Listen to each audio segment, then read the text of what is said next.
ईद उल फ़ितर के मुताल्लिक़ 5 ऐसी भूली हुई सुन्नतें जिन्हें हमें याद करने की ज़रूरत है। अऊज़ु बिल्लाहि मिनश शैतानिर रजीम, बिस्मिल्लाहिर रहमानिर रहीम। अस्सलामु अलैकुम व रहमतुल्लाहि व बरकातुहू। मैं उम्मीद करती हूँ कि आप सब बहिफ्ज़ ईमान होंगे।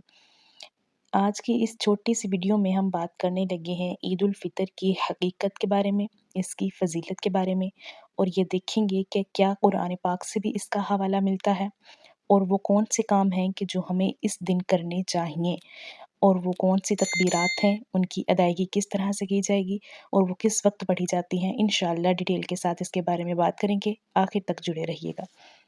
सबसे पहले ये जान लेते हैं कि ईद उल फ़ितर की हकीकत और फ़ज़ीलत क्या है। ईद किसे कहते हैं? ईद की हकीकत क्या है? ईद कहते हैं यौम इनाम, यानी कि अल्लाह की तौफ़ीक पर शुक्रगुज़ारी का दिन है ईद।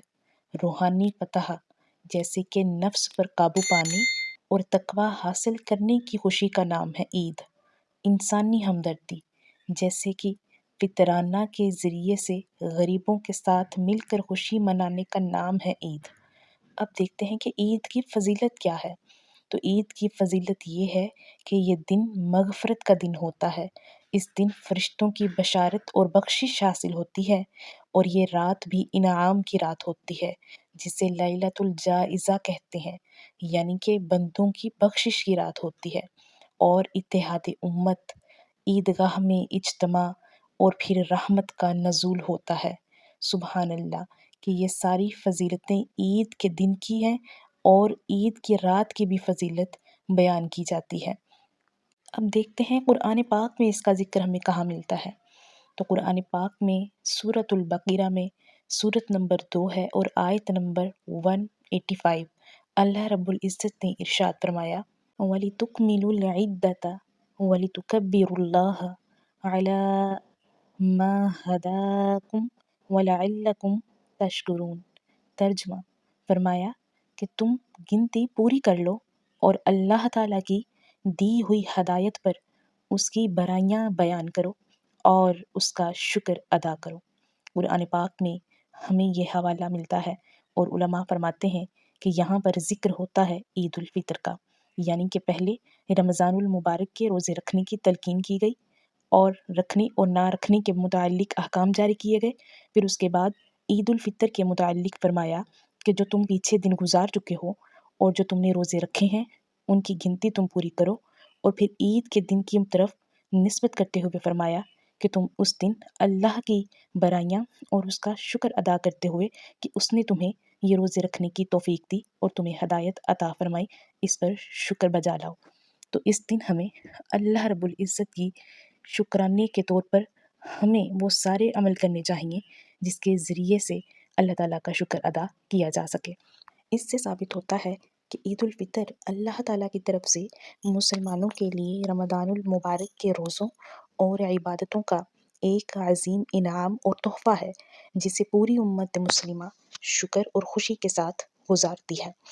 तो अब बारी आती है ईद उल फ़ितर के दिन वो कौन से मसनून काम हैं जो हमें करने चाहिए और उनके करने पर हमें सवाब मिलता है। ईद उल फ़ितर के आदाब में से और मसनून कामों में से नंबर 1 पर आता है मसवाक करना, गुस्ल करना, नए और साफ़ सुथरे कपड़े पहनना, खुशबू लगाना, और फिर ईद की नमाज से कबल कोई मीठी चीज़ खाई जाए। कुछ मीठा खाकर फिर ईद की नमाज की अदायगी के लिए रवाना होना चाहिए। उसके बाद रास्ते में जाते वक्त का रास्ता अलग होना चाहिए, और आते हुए का रास्ता मुख्तलिफ इख्तियार किया जाए, और रास्ते में जाते हुए बुलंद आवाज़ के साथ तकबीरात तशरीक पढ़ी जाएं, और फिर नमाज के बाद मुसलमानाने इस्लाम से और अपने साथियों के साथ मोहब्बत के साथ और मुबारकबाद के साथ मिला जाए, और मुबारकबाद देते हुए कहा जाए, तक़ब्बलल्लाहु मिन्ना व मिनकुम। ये अल्फाज दोहराते हुए हमें अपने अहबाब को ईद की मुबारकबाद देनी चाहिए। जब इस तरह से हम ईद उल फ़ितर अदा करेंगे तो यकीनन हम सवाब के भी मुस्तहिक होंगे। और इसके साथ ही साथ सदका फ़ितर अदा किया जाए ईद की नमाज से कबल, ताकि जो गुरबा हैं और जो मुस्तहिक अफराद हैं वो भी हमारे साथ मिलकर ईद की खुशियाँ मना सकें। चलिए अब बढ़ते हैं हम उन तकबीरात की तरफ, उन्हें पढ़ के देखते हैं और उनकी तजवीद सीखते हैं। بسم اللہ الرحمن الرحیم۔ اللہ اکبر اللہ اکبر، لا الہ الا اللہ واللہ اکبر، اللہ اکبر وللہ الحمد۔ اللہ اکبر، اللہ کے نام کو موٹا پڑھا جائے گا یعنی کہ پر پڑھا جائے گا، اور اکبر با پر ہم قلقلہ نہیں کریں گے کیونکہ آلریڈی اس کے اوپر زبر آ چکی ہے۔ نیچے آ جائیے، لا الہ، لام کو ایک الف کے برابر کھینچ کر پڑھا جائے گا کیونکہ اس کے اوپر کھڑا زبر آ چکا ہے۔ الا اللہ، الا اللہ، لام تشدید والا ہے اس لیے اس پر ہم نے سختی کو ظاہر کرنا ہے۔ نیچے آ جائیے، وللہ، للہ، زیر آنے کی وجہ سے یہاں پر اللہ کا نام باریک پڑھا جائے گا، ہا کی ادائیگی بھی خوبصورت انداز میں ہم نے کرنی ہے۔ ایک دفعہ پھر سے پڑھ لیتے ہیں، اللہ اکبر اللہ اکبر، لا الہ الا اللہ واللہ اکبر، اللہ اکبر وللہ الحمد۔ الحمدللہ، آج کی یہ جو چھوٹی سی ویڈیو تھی، آئی ہوپ سو کہ آپ کے لیے یہ فائدہ مند ہوگی، اور اس کو آگے بھی شیئر کیجیے تاکہ دوسرے لوگ بھی فائدہ اٹھا سکیں۔